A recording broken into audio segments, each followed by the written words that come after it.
How to recreate Jose Mourinho's Inter Milan tactics in eFootball. In 2010, Inter became the first and only Italian club to achieve a treble to this date. After studying his tactics, I was amazed by the team's disciplined defense, how each player's skills were maximized in lethal counterattacks, and the winning mentality Mourinho instilled in them.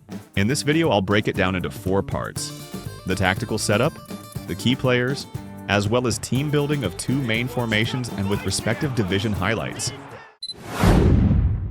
Jose Mourinho is known for his ability to coach elite defensive teams, but his 2010 Inter was much more than just a defensive powerhouse. Looking at the stats, Inter scored the most goals in Serie A that season. They also conceded the fewest goals, proving their competence in both attack and defense. To understand their success, let's break down their tactics into their defensive strategy and the 2 main formations they utilized throughout the season. Mourinho's Inter usually had a low defensive line without committing a large number into pressing high. As Mourinho explained his tactics against Barca, their defensive approach was to create gabbia, which means the cage or the jail in English. He aimed to trap opponents in tight spaces. When attackers approached the box, Inter's defenders stepped out aggressively to challenge the ball carrier, while the midfielders worked to close the gaps between the defensive lines. This created a difficult environment where opponents struggled to create chances. Mourinho also explained how he implemented a zonal defensive system, where every defender was responsible for a designated area. But if a defender was drawn out of position by an opponent, the player in front would drop back to cover the open space.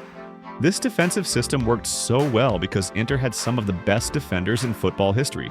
Walter Samuel, Lucio, Cambiaso, Javier Zanetti were not only individually brilliant but also incredibly disciplined as a unit.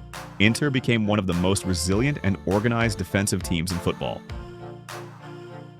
Mourinho's first main formation was 4-3-1-2, which he primarily used in Serie A in the early stages of the Champions League.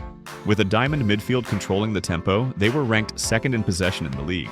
Despite their ability to control the ball, Inter's main attacking approach remained direct and quick.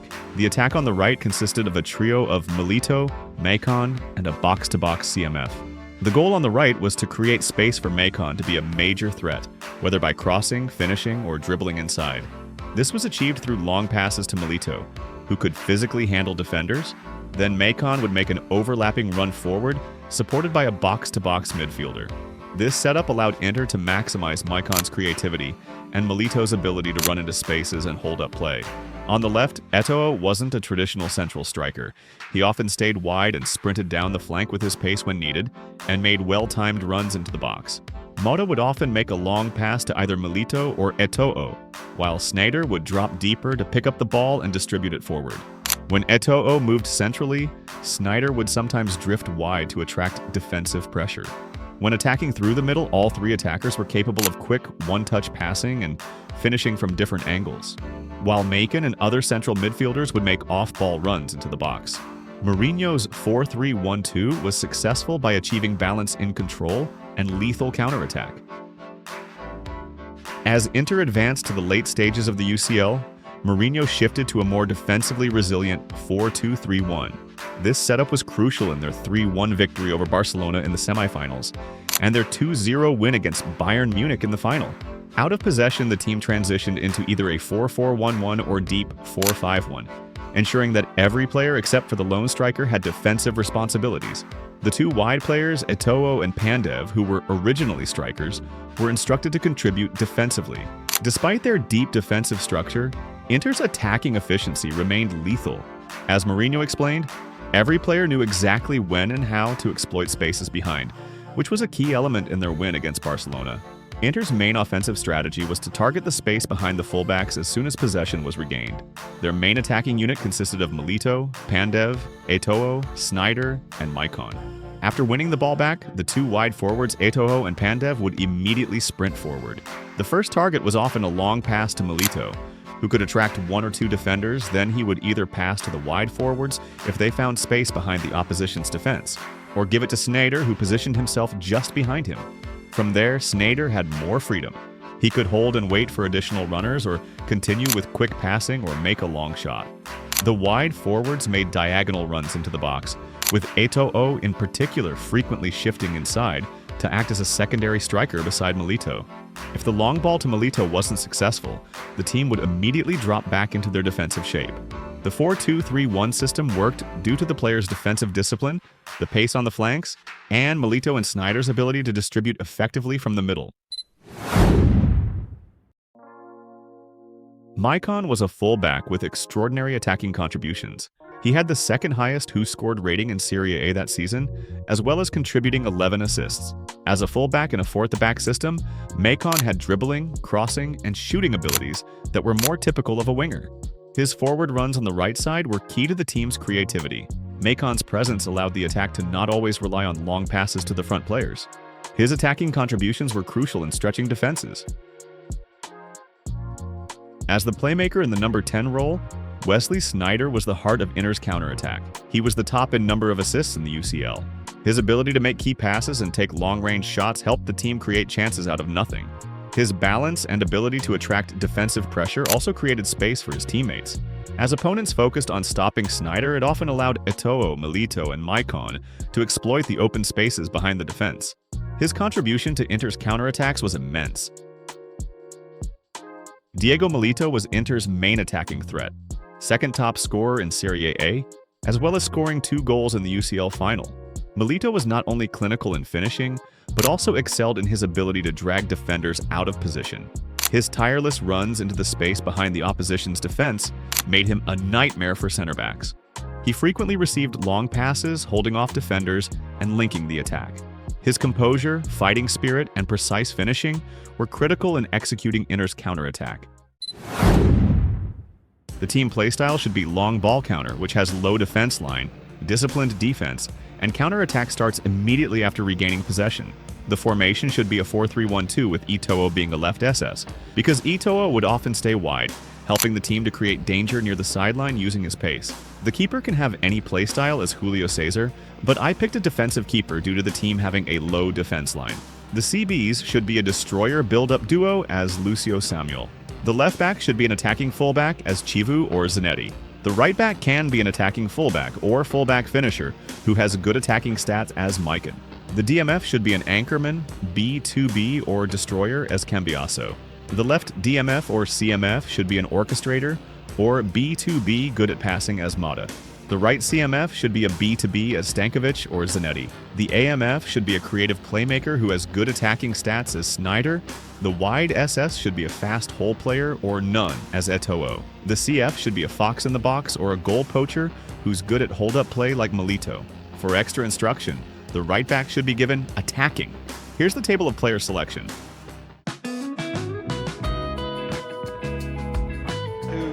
Compact defending forced the opponent to go wide. Giving the right back an attacking instruction allowed him to make killer passes like Maicon.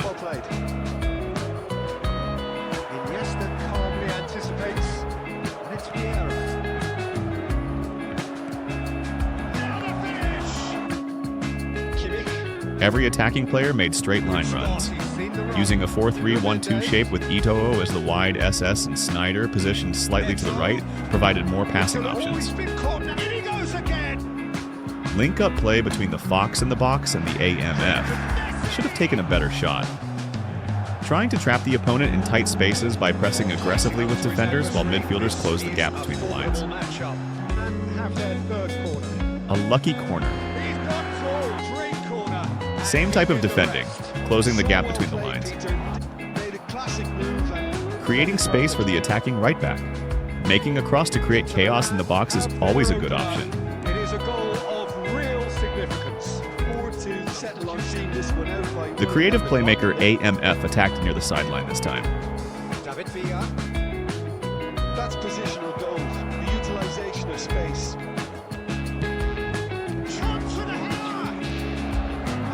Ending the match with solid defending. And that is it. The equalizer just wouldn't come. First, a good interception.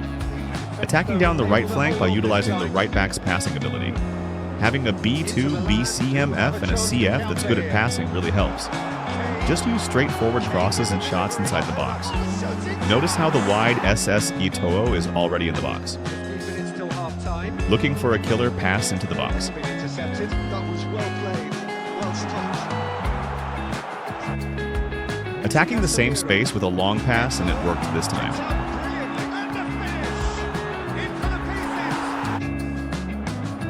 Again, attacking the space behind the defense line. In long ball counter, players make runs without hesitation. And the ball's a good one. It's Neymar. Eto'o's run from wide to center was brilliant, but it didn't go through. Now it's Kane. The creative playmaker AMF attracting midfield pressure, then Eto'o made the same type of run again. Now it's Kane. Eto'o.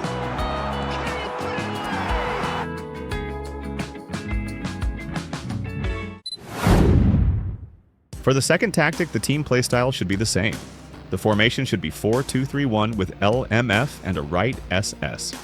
The players in general can be the same except for two positions. A defensive left back should be used as Zanetti, as the left back rarely joined attack in this system. And the LMF replacing the CMF should be a left-footed hole player, as Pondev, who contributed heavily in both attack and defense. For extra instruction, I'd give Eto'o the right SS a deep line instruction, so that the shape can become a 4-5-1 in defense without sacrificing his threat in attack.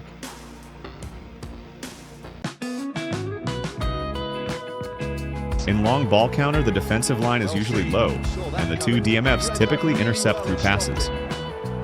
The four attackers immediately make forward runs.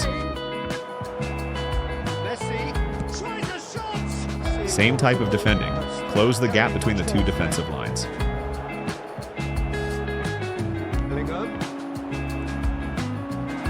Honestly, I expected my defensive keeper to save this shot. Attack on the right with Eto'o and Maicon. It's 1-0. Yeah, and just as the manager's been reminding his players, this is the time where they can't afford to let their focus slip. And the fox in the box finishes the chance. It's hard for through passes to get through when you have a full back four, two DMFs, and an attacker given the deep line instruction in long ball counter. Then immediately initiate a counterattack with two central link-up play options and two wide fast forwards. The players are positioned far from each other, so it's better to make long passes to the forwards to initiate an attack, just like Mourinho's long pass approach. As a wide SS, Eto'o plays a key role in using his speed to get past the fullback, as well as connecting with the right back.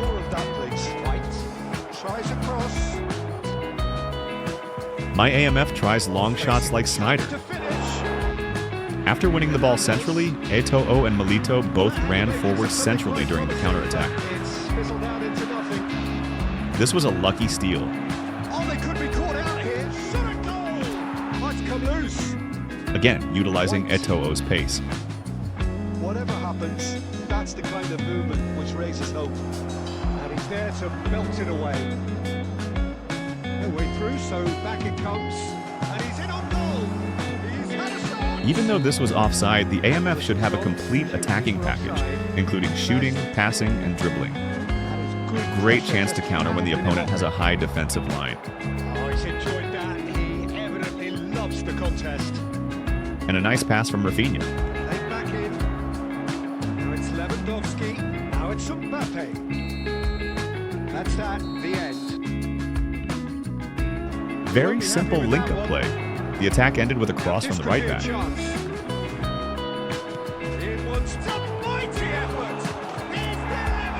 Solid defending followed by a long pass bypassing the press. The fast LMF plays a 1-2 pass and gets behind the defensive line. And it's obviously etched in his mind now.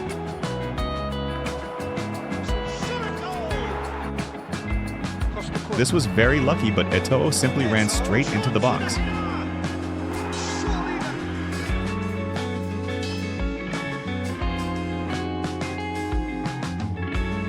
Eto'o started the attack after defending due to the deep line instruction. Once again, the attack began with the CF's link-up play with the AMF, while the wide forwards made their runs.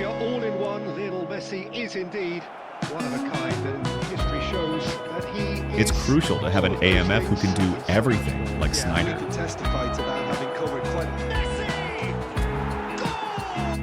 A DMF interception, immediately transitioning into attack. It's very simple when the opponent's defensive line is high, and the formation setup is right. Another long through pass. This tactic is very effective against possession-based and quick counter teams, but against long ball counter, you might need more patience.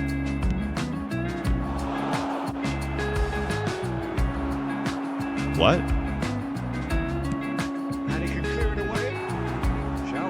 I made a mistake by leaving too much space between the defense and midfield, and this happened. This time, I made sure to close the gap by squeezing with my DMF. Then again, long pass, link up, go wide, run into space.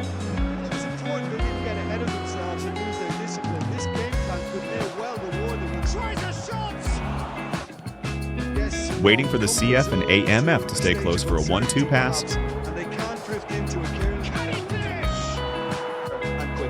Solid defense, then clearing the ball to create space for the right SS to use his pace. Milan need to give it everything they have, kitchen sink included. He's found a way through. That's been drilled in. So that's it. Thank you so much for watching. Will you give Mourinho's tactics a try? You'll definitely enjoy the art of defending. If you enjoyed this video, please subscribe, like, and share.